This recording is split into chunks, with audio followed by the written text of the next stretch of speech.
معروض لكم دي مگر لاس اولا چابي ثانيا داس نبي مبارك صلى الله عليه وآله وسلم دا واسطه فی ثبوت ده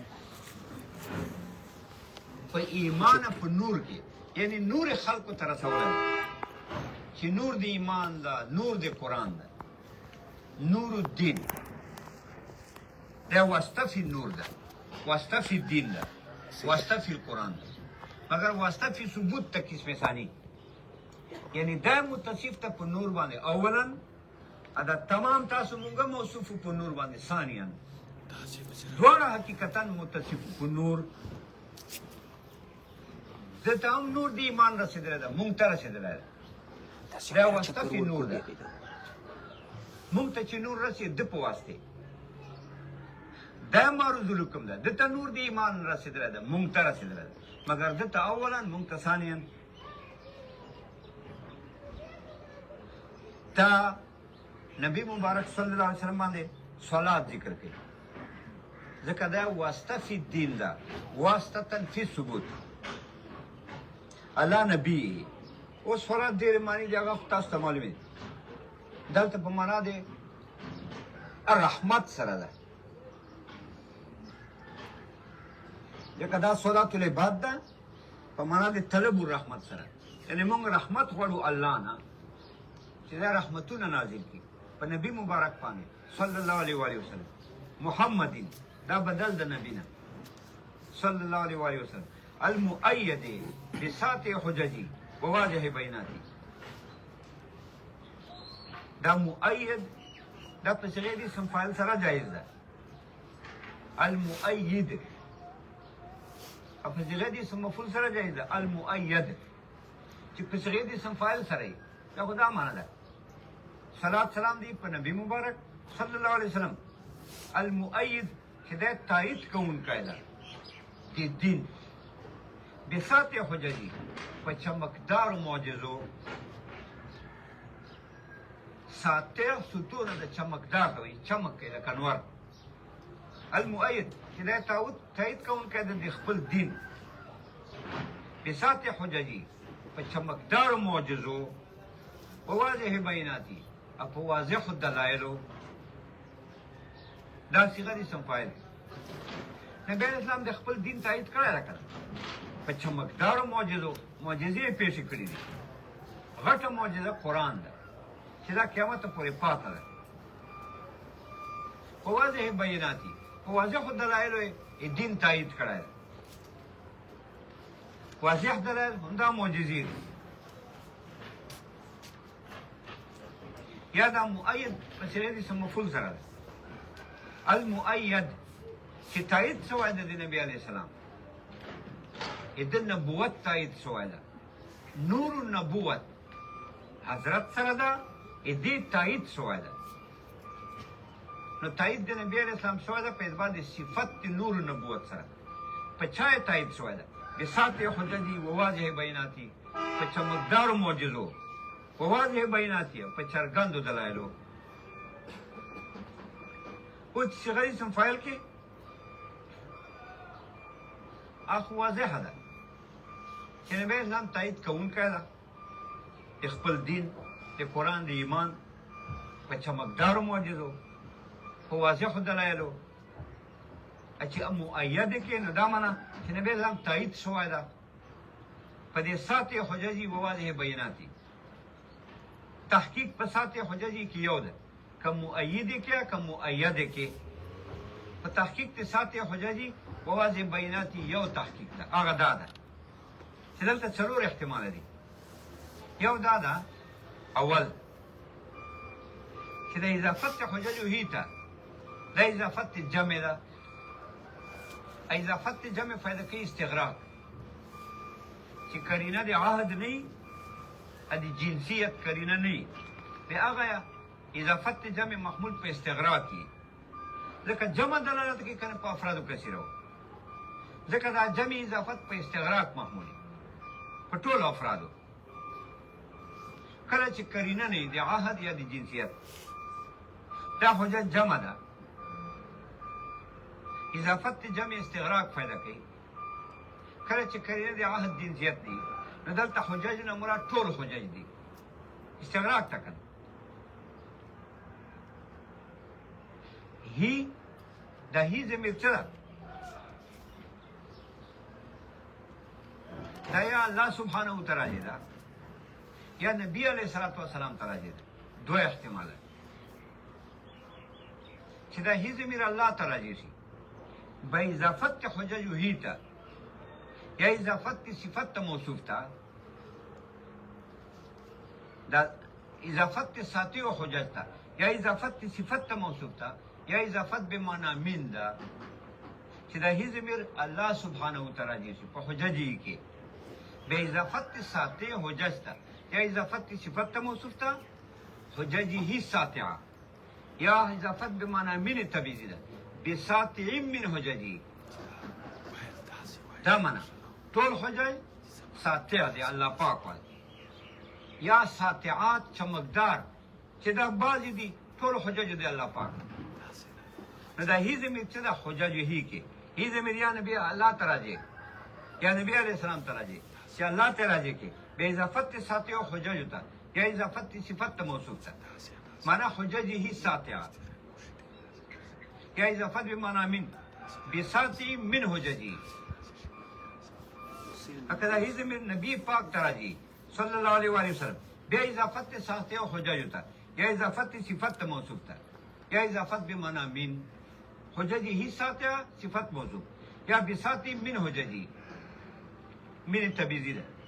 دا څلور احتمال دي په دې څلور احتمالو کې اول احتمال دا ده چې دا هی ضمیر څه ده الله ته راځي اضافت حجج هی ته جمع ده اضافت جمع استغراق پیدا کې دا خو واضحه ده دې کې څه فرق نه راځي خو دا هی ضمیر چې الله ته راځي کې اضافت ساتي او حجج ته اضافت صفت موصوف ته واخلي اوس دا څه معنا ده چې تایید شوی د نبی علیه السلام یا د تایید کوونکی ده چې اسم فاعل کې تایید شوی د نبی علیه السلام یعنی نبوت د نبی علیه السلام تایید شوی ده بحججه الساطعه فكل حجج ساطعه دی الله پاک کل حجج ساطعه یعنی ټول معجزې چرګندې چې کوم دي هغه ټول دی الله ولې ټول معجزې چرګندې په هغو سره د نبي علیه السلام تایید وشو اوس ته نظر پوکه حجج هی ساطعه ټول معجزې ساطع چرګندې معجزې چمکدارې معجزې هغې سره نبي علیه السلام تایید شوی حسین نیغ کې تاسو دغه نیغ کې نه او دلته کل حجج مونږ واخست تاسو وختي ده څنګه ټول معجزې څرګندې چمکدارې ای چا والې دي د الله والې دي نو خپله ته ذهن کې اوس وایه چې الله والې څومره معجزې څرګندې دي ټولې د نبي علیه السلام سره دي ځکه حجج اضافت خو استغراق پاره ده ټول حجج مراد دي اساطی صفت ته نو دا معنا چې تایید د حضرت شوی ده د حجج ساتیا په ټولو معجزو څرګندو دی الله پاک خو خپله ذهن ته درغله که نه چې الله والې څومره معجزې څرګندې چمکدارې دي ټولې دلته منحصرې دي د نبي علیه السلام تایید یې نبی نه دا نتیجه راوتله ان معجزات نبینا اعظم من معجزات سایر الانبیاء نبی علیه السلام معجزې چې دي دا د ټولو انبیاو معجزاتو نه ټولو معجزاتو د انبیاو نه اولا افضل دي ځکه چې څومره حجج ساطعه معجزات وو څرګند چمکدار الله وال الله نه بغیر خو بل چا سره نه خو الله سره یې معجزې الله والې څومره حجج و ساطع چمکدار ټولې حضرت ته ورځي ځکه حجج اضافت جمع استغراق پیدا کوي ټول حجج ساطعه ټولې معجزې څرګندې چې د الله والې دي بل چا سره خو نه ته خو الله سره دي الله والې ټولې معجزې څرګندې آیا حضرت ورځي د نبي علیه السلام تایید یې کړی ده نو پته ولګېده ان معجزات نبینا چې نبي علیه السلام چې کومې معجزې دي اعظم من آیات سایر الانبیاء د ټولو انبیاو نه افضل اعظم دي ولې ځکه د حضور معجزې چمکدارې دي نورو ټولو انبیاو ته چې کومې معجزې پاته شوې هغه غیر چمکدارې دي ځکه معجزاتو مدار خو الله باندې ده او الله ول ټول معجزې چمکدارې حضرت ته ور دي خو باقي نور انبیاو ته چې ور دي هغه غیر چمکدارې دي که نو جمع صیغې سره دا معلومه شوه ان معجزات نبینا جمع ده که نه حجج دي ان معجزات نبینا نبی علیه السلام چې کومې معجزې دي اعظم من آیات سایر الانبیاء یوه معجزه نه ده ډېرې معجزې دا ټولو نه اوله معنی ده اوچته معنی دا ده ځکه د حضور فضیلت بالکل واضح شو چې حضرت څومره معجزې الله والی دي څرګند دي ټول حضرت سره دي نو نور انبیاو ته چې پاته شي هغه غیر څرګندې پاته شي ځکه معجزې خو الله سره دي بل چا سره دي نه او الله والی چې څومره څرګندې معجزې وي ټول نبي اسلام تایید وکړه نو باقي چې کومې پاته دي هغه غیر چمکدارې دي نور انبیا علیهم السلام تایید کړی ده دوم احتمال دا ده چې دغه حججي هغه ترکیب ده چې حجج جمع ده هی ضمیر ته اضافت جمع استغراق پیدا کوي هی ضمیر الله ته راجع ده خو اضافت ساتي او حجج ته اضافت صفت موصوف ته نه واخلي اضافت په معنا د مینې تبعیضي سره واخلي نور تقریر هغه څه ده چې حجج جمع ده هی ضمیر ته راجع ده اضافت جمع استغراق پیدا کوي ټول حجج مراد دي خو اضافت هی ضمیر الله ته راجع ده خو اضافت ساتي او حجج ته صفت موصوف نه دي اضافت په معنا د مینې تبعیضي سره ده اوس دا ترجمه ده المؤیده د نبی مبارک تایید شوی ده بساطع من حججی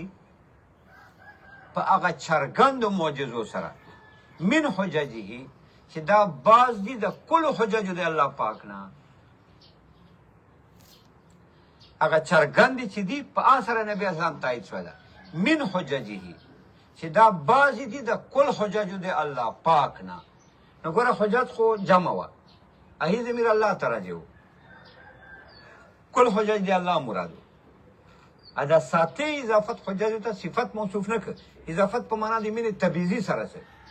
ساتې چې بعضې دي بعضې خو بیا هم دا مطلب شه که نه چې الله کوم حجج دي دوه قسمه دي ساتې غیر ساتې چې کوم ساتې دي چې دا بعض دي د کل حججو د الله نه په هغو سره د نبي علیه السلام تایید وشو نور انبیاو ته بیا غیر ساتې پاته شو خو دومره فرق شو چې دلته مصداق د ساتې باز شو مخکې مصداق د ساتې کل حجج و چې مخکې صفت موصوفه هلته کل حجج ساتیا و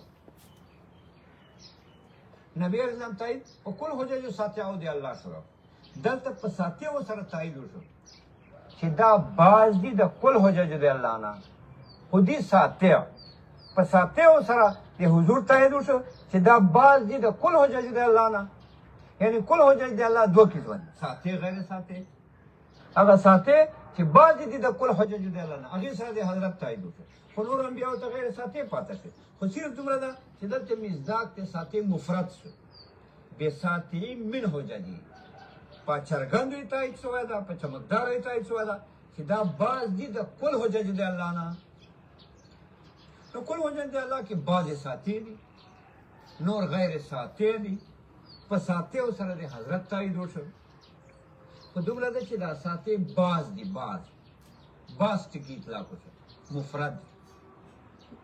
مخکې هم ساتیو سره تایید شوی دی خو هلته حجج ساتیا و جمع نو هلته دا مطلب و این آیات نبینا معجزې د نبي علیه السلام اعظم من آیات سایر الانبیاء دا ټول انبیاء معجزاتونه اوچت دي دلته معنا آیات نه دي آیت ته ان آیت نبینا معجزه د نبی علیه السلام چې دا اعظم من آیات سایر الانبیاء لکه دلته ساتې دي که نه من حججي په ساتیو د حضرت تایید وشو من حججي چې دا باز دي د کل حججو د الله نه خو بیا ساتیو سره تایید وشو خو دلته ساتې باز شو باز مفرد شو مخکې چې ساتیات جمع و اوس بیا هم دا مطلب شو چې کوم الله حجج دي دوه قسمه دي ساتې غیر ساتې دا ساتې پکې باز دي په دغو ساتیو سره چې باز دي د کل حجج د الله نه دې سره د نبي علیه السلام تایید وشو نور انبیاو ته غیر ساتې پاته شوې خو صرف دا ده چې دلته مصداق مفرد شو بساطع من په څرګندو سره چې باز دی باز خو مفرد ده نو دا معنا چې دلته هم دا معنا شوه چې ان آیت نبینا هلته آیات دلته آیت نبینا چې نبي اسلام چې کومه معجزه ده اعظم من آیات سایر الانبیاء د ټولو انبیاء معجزاتونه اوچتې دي دوه احتماله ذهن ته درغله که نه درېیم دا چې بیا هغسې ده چې حجج ضمیر به صرف الله ته نه کې راځي نبي علیه السلام دا ساتي او اضافت حجج ته یا صفت موصوف لکه مخکې یا اضافت په معنا د مینې ته راځي لکه مخکې اوس دا درېیم پسې بیان کړه درېیم دا چې هی ضمیر خو نبي علیه السلام ته راځي ده حججي اضافت جمع استغراق پاره ده هغه زړه په زړه کیسه ده مخکې هم داسې ویله اوس داسې وایي چې حجج هی ضمیر نبي علیه السلام ته راځي اضافت حجج به هی ته اضافت جمع استغراق پاره ده خو اضافت صفت موصوف ته چې واخلې دا ساتي چې دي دا صفت کې حجج پاره صفت موصوف واخلې لکه مخکې ما خصه و اوس داسې معنی ده المؤید چې نبي علیه السلام تایید شوی ده بحججه الساطعه فکل حجج د نبی علیه السلام چې حجج ساطعه دي چې تایید شوی ده د نبی علیه السلام بحججه الساطعه فکل حجج ساطعه د نبی علیه السلام نو ګوره دلته د الله ول ساطعات دلته نه کړی بیان نبی علیه السلام چې کوم حجج ساطعه دي په هغو سره د نبی علیه السلام تایید شوی ده فکل حجج ساطعه د نبی علیه السلام هغې سره د حضرت تایید شوی ده نو الله ول حجج ساطعه دلته نه دي منتقل کړي حضور حجج ساطعه هغې سره د نبي اسلام تایید وشو یو نو د حضور مبارک معجزات څه دي آی ساطعه کړي ټول په کل حجج د نبي علیه السلام چې حجج ساطعه دي الله ولې دلته ټول نه کړو منحصر د حضور حجج ساطعه سره د نبي اسلام تایید وشو باقي نور انبیاء سره چې الله معجزې ورکړي هغې دا پته نه لګي چې ټول غیر ساطع دي کیدای شي بعضې ساطع بعضې غیر ساطع یو دا برابر شي یا کیدای شي هغه ټول غیر ساطع وي خو نبي علیه السلام تایید ته وشو او په حجج ساطعه د نبي علیه السلام وشو نو نبي علیه السلام تایید په حجج ساطعه وشو چې د حضرت کوم حجج کل حجج ساطعه په هغو سره د نبي علیه السلام تایید وشو اوس نور انبیاء وال کیدای شي عام بعضې ساطعات دي الله ورکړي بعضې غیر ساطعات دي یا کیدای شي ټول غیر ساطعات دي یا کیدای شي ټول ساطعات دي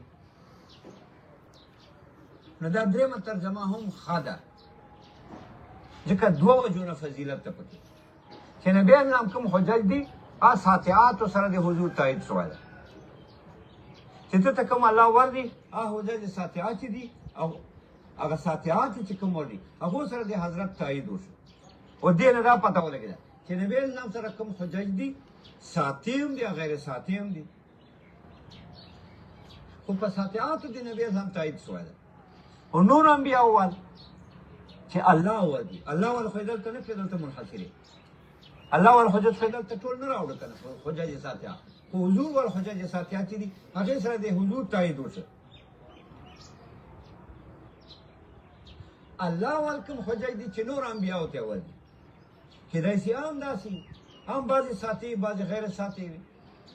کیدای شي غیر ساطع وي کیدای شي ساطع وي نو دو طریقو سره د نبي اسلام تایید افضل شو یوه طریقه پکې ادناواله راله چې نور انبیاء ول ټول هم هغوی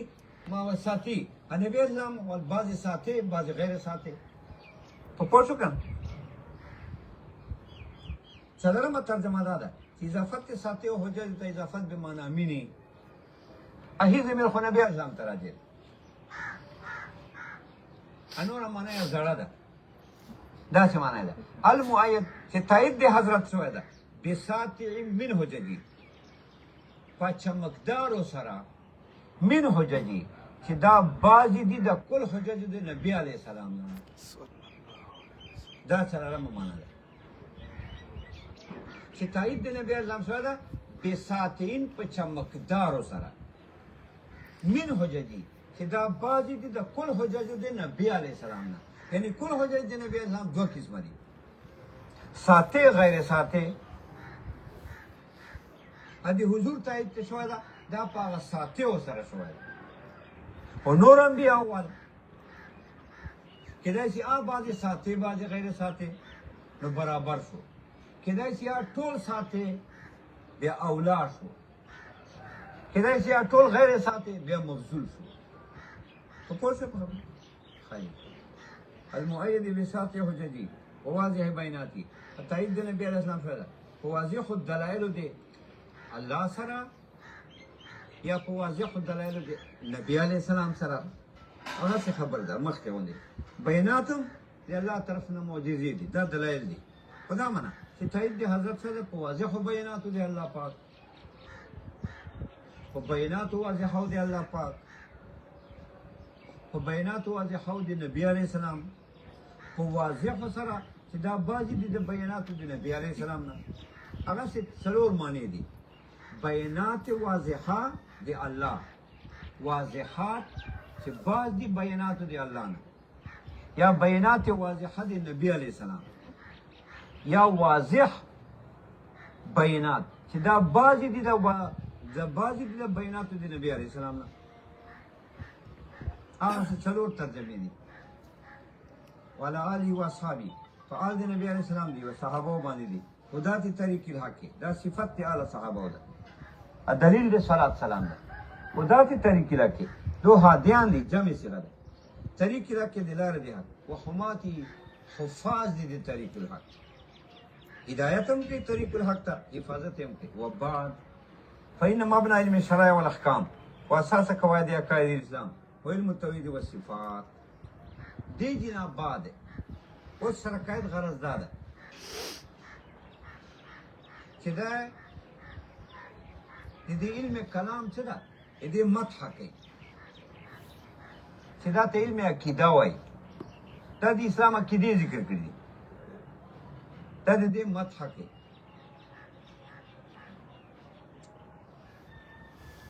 داسې مدح کوي چې ټولو علومو نه د فضیلت ثابت دی چې دا علم التوحید و صفات څه ده چې علم العقیده ده دا ټولو علومو نه اوچت ده ټول علوم څوک دي فقه اصول فقه تفسیر حدیث په دې ټولو علومو باندې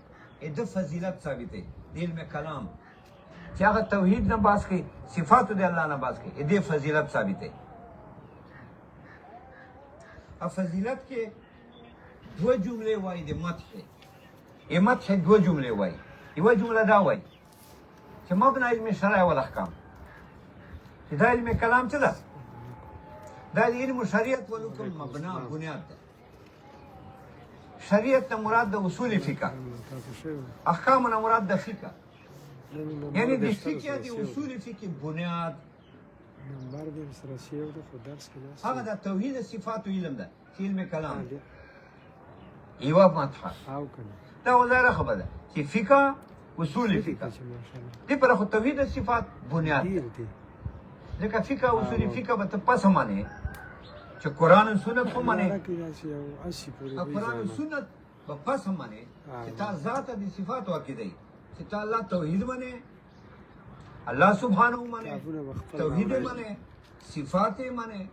بعضی صفاتونه دا ده چې الله مرسل الانبیاء ده انبیاء راستوري دي یو پس ته عقیده تا ولا صحیح وي د قرآن او سنت نو علم الشرع والاحکام اصول فقه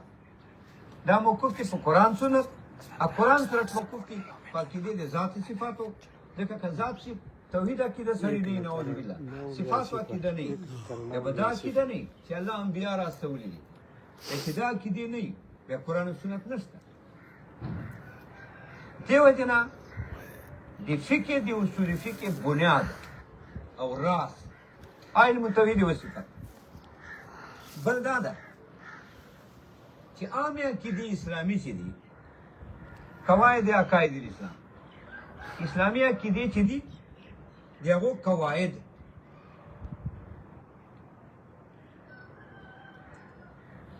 د هغو قواعدو بنیاد علم توحید و صفات مثال اسلام عقیده ده چې جنت حق ده جهنم حق ده آخرت حق ده الله لیدل حق دی په قیامت کې دا اسلامي عقیده دي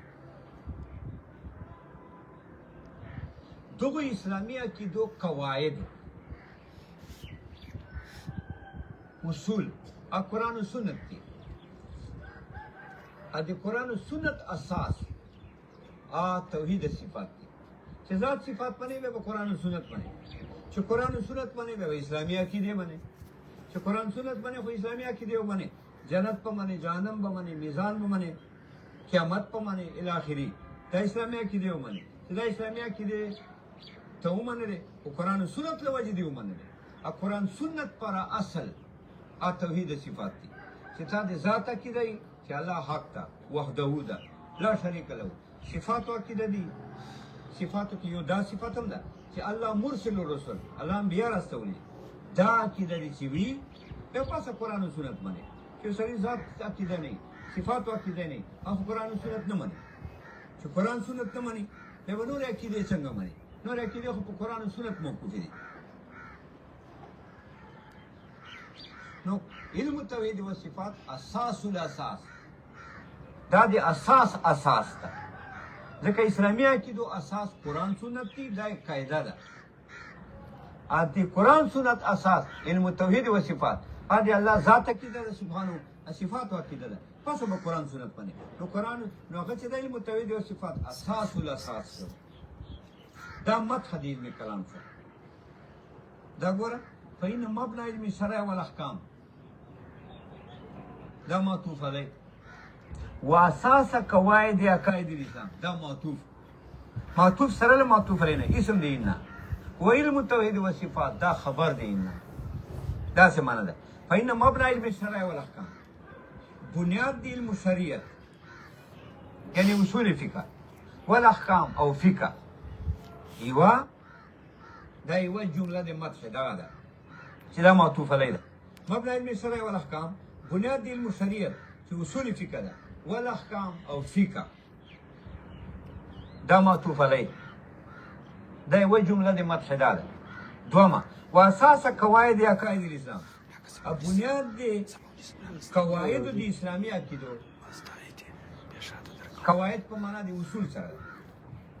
بنیاد دی قواعد د اسلامي عقیدو اسلامي عقیده کوي جنت حق ده جهنم حق ده قیامت حق ده پل صراط حق ده عذاب قبر حق ده دا اسلامي عقیده دغه اسلامي عقیدو قواعد قرآن و سنت دا یو اصول دي د قرآن و سنت اساس التوحید صفت دي قرآن سنت پته پس باندې چې د الله توحید باندې الله یو ده ذات استل پاک ده انبیاء راستوري دي مرسل الرسل ده نو پس به قرآن سنت باندې نو دا اساس الاساس اسلامی عقیدو اساس قرآن و سنت قرآن و سنت اساس ذات صفات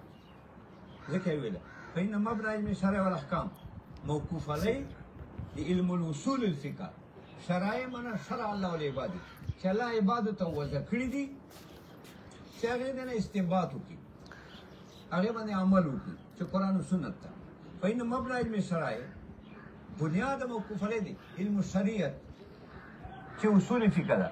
شرع الله لعباده للعمل وللاستنباط والاحکام احکام جمع دی حکم ده مراد ته فقه ده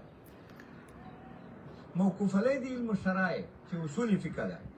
شرع الله لعباده والاحکام او فقه ده یو دا معطوف علی پسې ده واساس قواعد عقاید الاسلام او بنیاد دی قواعد دی اسلامی عقیدو نو یو اسلامی عقیده یو د دې قواعد قرآن و سنت دلته قواعد په معنا د اصل سره ده قرآن و سنت چې دي دا اصل د اسلامي عقیدو پر قاعده په معنا د قضیه کلیه سره نه ده قاعده خو قضیه کلیه ته وایي چې هغې نه استنباط د جزئیاتو ته کوي لکه کل فاعل مرفوع په نحو کې دې نه استنباط د جزئیاتو کوي چې زید په ضرب زیدون کې مرفوع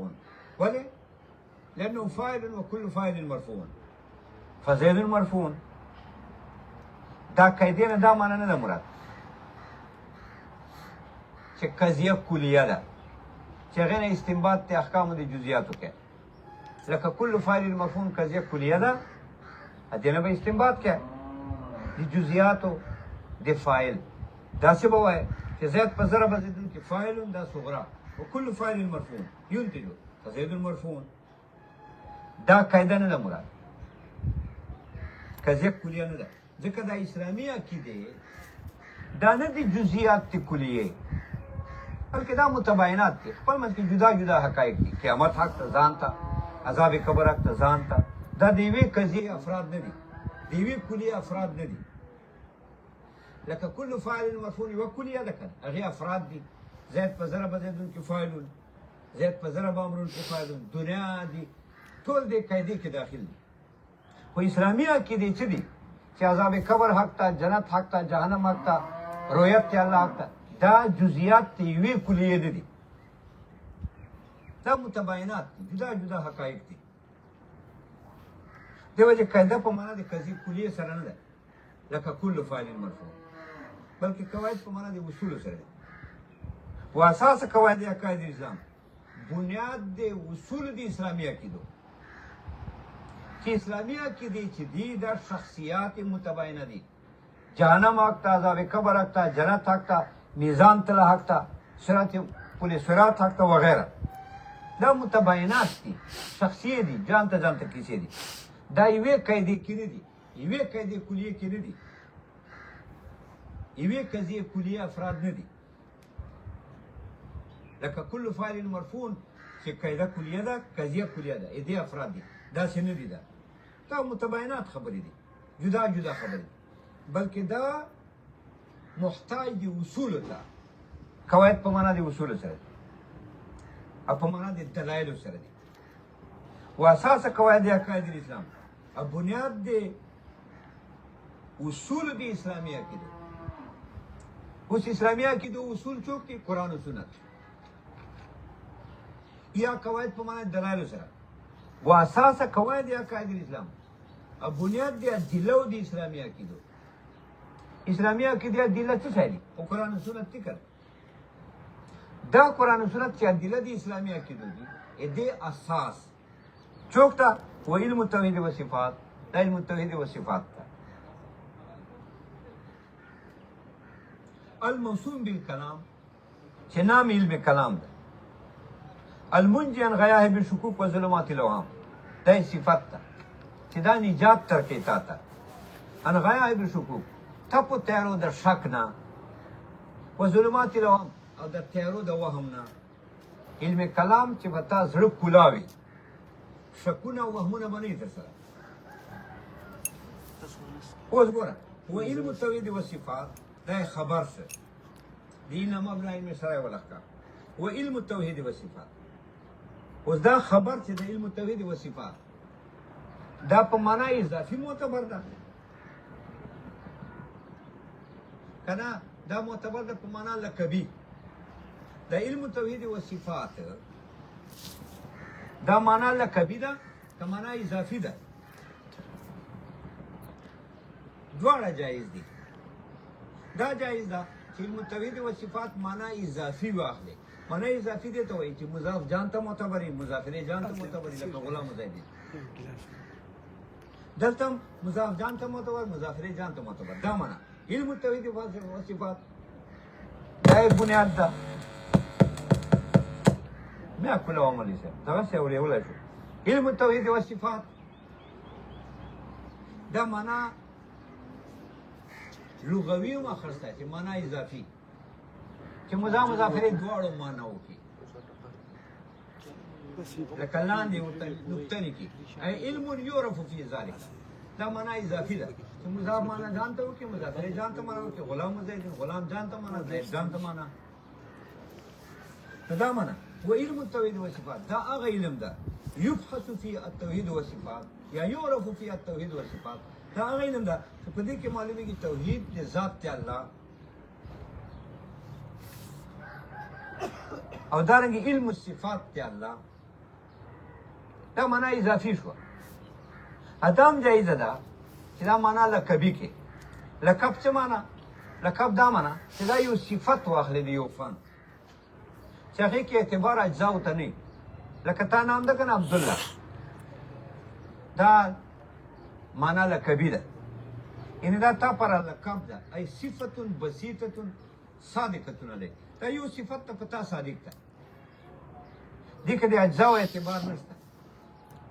چې ته د عبادت ځانته اعتبار کوي الله ځانته اعتبار کوي نه یو اعتبار ده چې صفت بسیطه ول یو صفت ده اته صفت ته موصوفه نو دام جایز ده چې علم توحید و صفات ته مراد معنا لقبی واخلي یعنی دا لقب کې صفت کې یو فن پاره لکه عبدالله تا پر صفت ته دا علم توحید و صفات کې الله د فن پاره نام کې به د اعتبار د معنا د مضاف و مضاف الیه مضاف مضاف الیه معنا نه معتبره بلکې دا پکې معتبره چې دا یو صفت ته په یو فن صادق نو علم توحید و صفات جائز ده چې معنا اضافي واخلي ادم جائز ده چې معنا لقبی واخلي چې اضافي کې به خو دواړه معتبره مضاف مضاف الیه ځکه اضافت کې مضاف مضاف الیه دواړه معتبره نو علم توحید و صفات دا علم ده چې په دې کې بیانېږي توحید و صفات دواړه دي معتبر یا معنا لقبی و علم توحید و صفات دا علم توحید و صفات ته چې دا د یو فن نام ده نو علم التوحید و صفات دام جایز چې دا معنا اضافي کې دام جایز چې دا معنا لقبی کې او دا فن پر نام کې لقب معنا صفات کې اوس پسې وای الموسوم بالکلام چې دا نام ولا شوی د علم کلام او سوال ده چې یو نام په علم التوحید و صفات هم شو چې دا لقب کې صفات کې خو نام شو کنه بیا وای الموسوم بالکلام جواب دی چې دوه نامونه دي کنه یو نام غیر مشهور یو مشهور د علم توحید و صفات هم نام ده د دې فن چې ذات ته الله سبحانه توحید دی الله سبحانه صفات ذکر کوي دا کلام نام ده دا مشهور نام ده الموسوم بالکلام دا مسمانه په علم کلام سره اوس علم کلام ولې ورته وایي ولسته وجه راځي واته وجه شارع بیانې چې دا علم کلام ولې وایي او دا د علم کلام مدح کوي او دفع د سوال کوي یعنې که تا شروع په دې فن کې وکړه چې علم کلام ده دا ولې علوم خو ډېر دي تفسیر ده حدیث دي نحو ده صرف ته ډېر علوم دي ته دا بیانې مونږ ته دی وایي دې کې خو ډغټ کمال ده که دې کې به تا ایمان محفوظي که بې بخته نه وي ازلن دلایلو په اعتبار به ته مطمئنې اوس ګوره نن سبا خلک کافر کېږي که نه فکریان تونیان دې ته وایي فکرای تونای دا فکران تونای دي که نه علم نه کوي ما دا کمونیسټو خبرې اوري بس وایي اذان نشته دی نعوذ بالله دین نه مني انبیا نه مني عذاب قبر نه مني هیڅ شی نه مني او چې تا د طالبان هم خطا کې دا فکریان شي ځکه دا مو سبق نه وایي که نه وفاقیان یې دا سره علم استدلال نه وي هیڅ ذهن یې نه وي چې معمولي یوه خبره ورته وکړه سیده خطا شي که یو اعتراض یې په وکړه که نه وفاقي باندې بس سیده ودرې هیڅ نه ورلي دا فکریان خبرې کوي که نه چې پلانکي ځای کې مونږ ملا ته ورلو یو بوډا ملا و هیڅ یې نه شوی ویلی مونږ ډېر تپوسونه ترې نه وکړه هېڅ جواب نه و ځکه ته خو دا نه ورځي که نه دا دلایل دا کیسې ونه نه پوهېږي خالي لمونځ کوي بس इसको तबलीगी دې وجې نه دا صفت بیانوي چې دا علم کې ما شروع ولې وکړه علم کلام کې خو بل علم کې مې نه کوله ځکه المنجي عن غیاب الشکوک ځکه دا داسې علم ده المنجي چې دا تا ته نجات درکوي عن غیاب الشکوک غیاب جمع د غیهب ده غیهب چا ته وایي مشتد د سوادو چې تیارواله سخته تیاره وي دې ته غیهب وایي شکوک جامه د شک ته شک چاته وایي ادراک تی مسئلې ده یعنې علم ده په مسئلې په داسې طور چې که ته چېرته نقیز ادراک وکړې لکانه متساویان په دواړه برابرې لکه ما شک په زید القیمون کې نو ادراک تی مسئلې ده یعنې زید القیمون ادراک ما وکړ په داسې طور که زه ادراک وکړ د نقیز چې زید لیس بقایمین لکانه متساویان دواړه به برابرې یو بل باندې راجح نه وي نو شک عبارت ته ادراک نه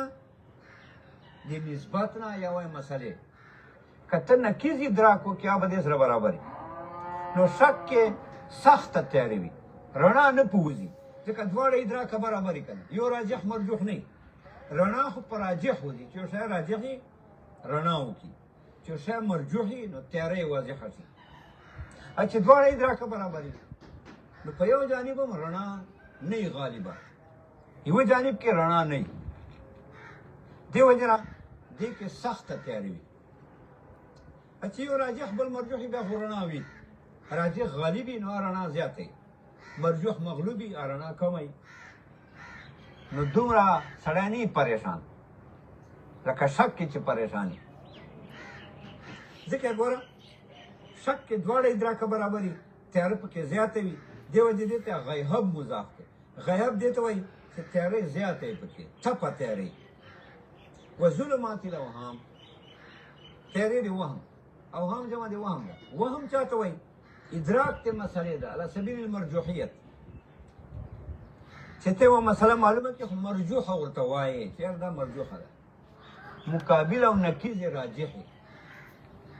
نو ټیک ته وهم کې هم تیاره وي ځکه مرجوحې مسلې باندې عمل وي خو دا دی چې ډېره تیاره نه وي ځکه نقیض لري که نه راجح هغه رڼا زیاته وي نقیض والا په زیاته وي دکې تیاره وي ځکه دا مرجوح وي خو زیاته تیاره ځکه نه وي چې نقیض لري که نه هغې رڼا هغه زیاته وي نو په نقیض به عمل وکړې شک کې خو دواړه ادراک برابر وي تیاره برابر وي سخته تیارې رڼا نه وي پکې په یو جانب کې رڼا نه وي وظلمات الاوهام المنجي عن غیاب شکوک چې دا به نجات درکړې تا ته سختو تیارو د شک نه وظلمات الاوهام تیارو د وهم نه چونکې شک کې تیاره زیاته وي هلته غیهب اضافت وکړه غیهب معنی سخته تیاره او وهم کې تیاره کمه وي ځکه نقیض لري راجح هلته رڼا وي دی مرجوح وي چونکې نقیض رڼا وي دې وجې په ده کې تیاره وي خو کمه وي ځکه ظلمت نسبت ته وإن المختصر المسمى بلا قائل لإمام الهمام قدوة علماء الإسلام نجم الملة والدين للإمام الهمام قدوة علماء الإسلام دا د متن تخصیص وای او دفع د سوال کوي چې لکه تا د مختصر تا هغه ولې وکړ تفتازاني صاحب چې ته سره عقاید لیکې نو په دې متن یې لیکې عقاید په دې متن یې چیز طریقې ځان له کتاب لیکه که نه چې ته شرح کړه د دې متن چې ده ته مختصر العقاید وایي دا متن چې ده پکې دی وایي دا خو ډېر لوی کتاب ده که للامام الهمام عالم یې ډېر لوی عالم ده او مقتضا د علماء الاسلام ده دا خو امام د علم العقاید ده نو ده چې کوم تحقیق د عقایدو کړی ده نو دا بې نظیره ده موږ خو عقیدې په کار دی نو د دغه کتاب تخصیص مو ځکه وکړ امام لوی امام ده په فن د علم کلام کې وإن المختصر المسمى دا مختصر متن چې ده المسمى بالعقاید چې نام یې عقاید ده للامام الهمام دا د هغه شخص ده امام چې ده مقدم ده امام ده یعنې باچا ده په دې فن کې باچا ده الهمام لوی قدوة علماء الاسلام مقتدا د علماء د اهل اسلام ده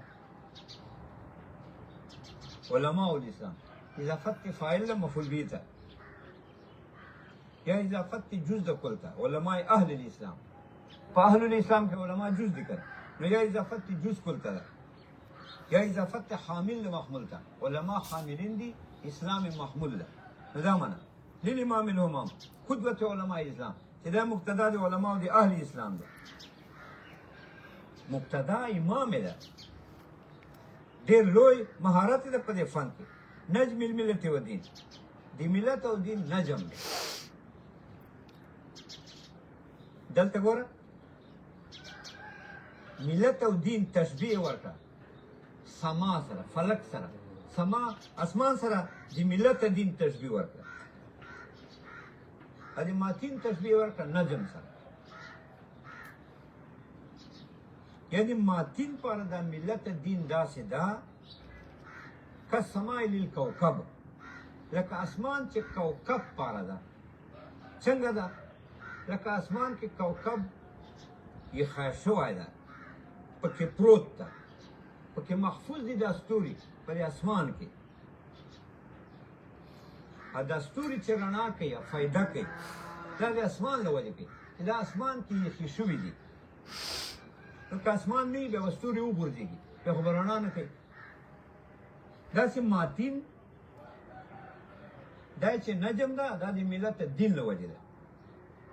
یعنی دین ملت له وجې دا رڼا کوي. لکه ستوري چې ودیعت دي په اسمان کې، اسمان له وجې دو رڼا کوي. داسې ملت دین له وجې نه دا مصنف نجم ده چې ستوری دا مصنف هغې ته موږ نجم وایو، رڼا کوي. دا د ملت دین له وجې ده. نو ملت دین تشبیه ورکړه سما سره، لکه سما له وجې کوكب محفوظ ده رڼا کوي، داسې ملت دین له وجې مصنف محفوظ ده رڼا کوي، نجم ده. اماتین تشبیه نجم سره ورکړه، لکه نجم له وجې نه اسمان ښایسته ده، داسې مصنف له وجې نه ملت دین ښایسته ده. دا ګورئ خود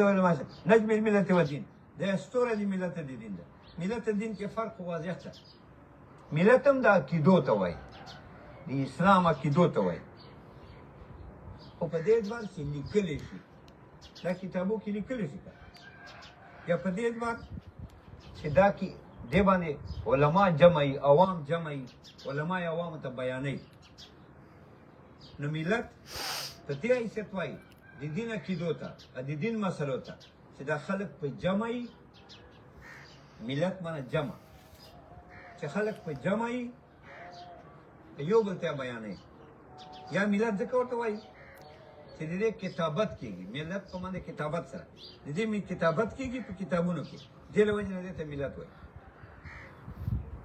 الدین ورته وایي هم دغو مسایلو عقیدو ته دین ورته وایي من حیث الجزا، جزا له وجې نه چې دې باندې به الله جزا ورکوي. عمر النصفي دا بدل ده، امام همام عمر النصفي نصف خپل علاقې ته نسبت دعا ورته کوي، قال الله درجته فی دار السلام، الله دې اوچت کړي د درجې فی دار السلام په جنت کې. دار السلام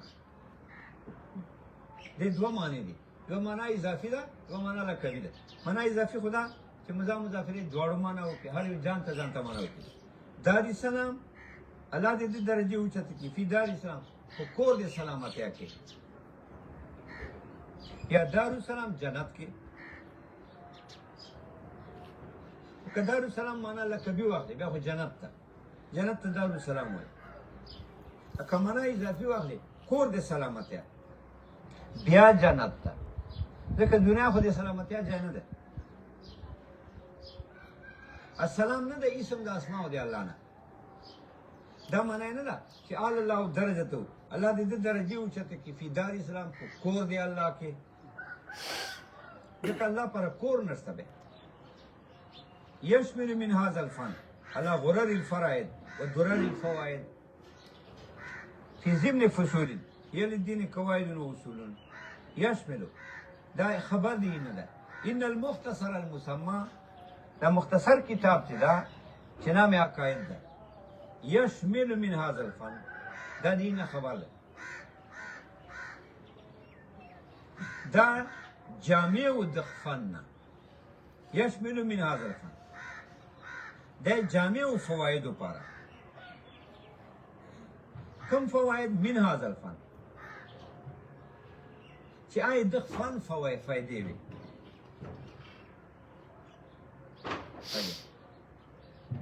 یشمل من هذا الفن دا مختصر کتاب چې دا یشمل دا جامع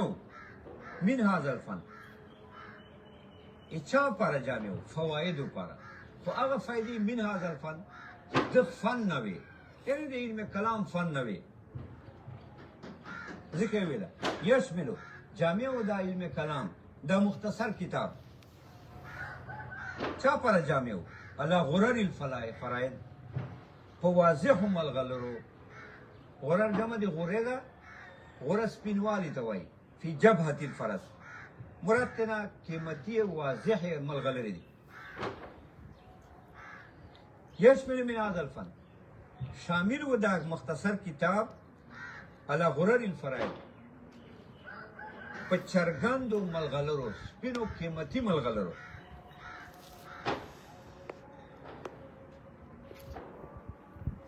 دا شو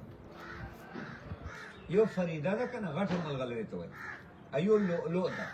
لؤلؤ وړې ملغلرې ته هم وایي دلته فرایض ویله فرایض جمع د فریدې غټې غټې ملغلرې یعنې غټې غټې مسلې قیمتي کلیات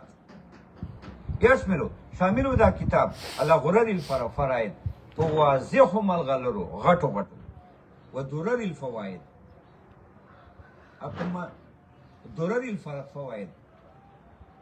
اپا ملغلرو دی فوائدو من هذا الفن اضافت درر فوائدو تا اضافت خاص تا عام تا فائدے خواہ ڈیری فائدے پہلم کے خو بعض دا سے فائدی چاہ دے درر و حیثیت لری ملغلرو حیثیت لری الدرر وڑو ملغلرو توائی الفرائد غٹو ملغلرو توائی ندامنا یشملو علی درر الفرائد شاملو دا کتاب علی درر الفوائد په خاصو ملغلرو په خاصو فائدو چې دا خاص فائدې دا په عامو فائدو کې ملغلرو حیثیتو درر الفوائد ادا ملغلرې چیرته وي دا فائدې دا ملغلرې چې وي د فائدو دا چیرته وي من هذا الفن ورا مخکې دغ فن والے فائدې وي دغ فن والے ملغلرې وي او دا شامل و دا کتاب دغه ملغلرو ته فی ضمن فصولین په ضمن فصولو کې راوړی وي داسې فصول و یلی دون قواعد و اصول چې دا دین پر قاعدې وي او اصول و نو دلته فصل نه مراد الفاظ واضحه دی کتاب دی یعنی دا فائدې او دا ملغلرې دا په ضمن د فصولو کې وي داسې فصول و چې الفاظ مفصله و الفاظ واضحه و الفاظ قطعي دلالت و داسې الفاظ مفصله و قطعي و یعنې دین قواعد و اصول چې دا دین پر قواعد و داسې عبارات و دین پر قاعدې حیثیت لرلی و اصول داسې عبارات و چې دین پر دا د اصولو حیثیت لرلی گویا دا د دین دلایل دی د متن العقاید داسې عبارات دي چې دا دین پر قاعدې ذکر کړي دي د متن العقاید دین پر اصول ذکر کړي دي یعنی دین چې دا دین پر قواعد قاعدې وي او اصول الدلایل و واسناء نصوص فی ضمن فصول دا راوړې وي په ضمن د فصول کې دا فریدې دا فائدې راوړې وي په ضمن د فصولو کې الفاظو مفصلو کې چې دا دین پر قاعدې حیثیت و اصول دلیل حیثیت او دارنګې راوړې وي فی اسناء نصوص په منځ د نصوصو کې نصوص معنا الفاظ منصوصه داسې الفاظو کالنص فی المقصود لکه نص په مقصود کې چې و اسناء نصوص په منځ د نصوصو کې راوړې وي داسې نصوص و د دې کتاب هي للدین هي للیقین جواهر و فصول چې دا یقین حاصلولو لپاره جواهر قیمتي قیمتي کاڼي وو و فصوصونه غمي وو گویا یقین یوه ګوتۍ وه چې دې ګوتې کې کم کاڼي لګېدلي وو قیمتي قیمتي کاڼي قیمتي غمی آی دا عباراتو چې کوم عباراتو کې مصنف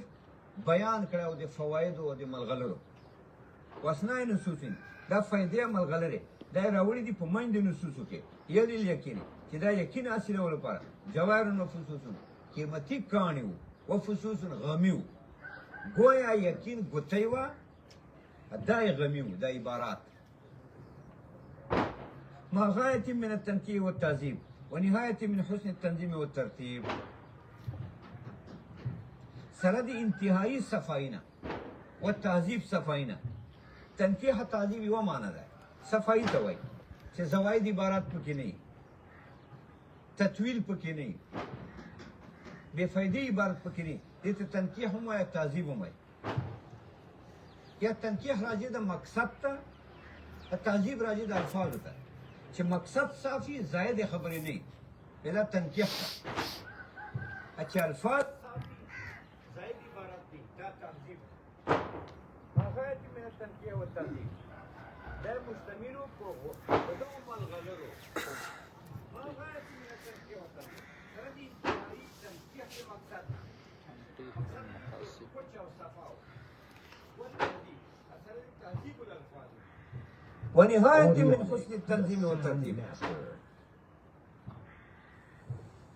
او دا مشتمل و په فائدو په ملغلرو سره د انتهایی تنکیح تعذیب انتهایی مقصد پکې صاف و تنکیح دا منه انتهایی عبارت هم صاف و او نهایت من حسن تنظیم انتهایی خیسته نظم و ترتیب خیسته ترتیب و دغ کتاب کم کتاب د متن العقاید ځکه ما شرح کولو پر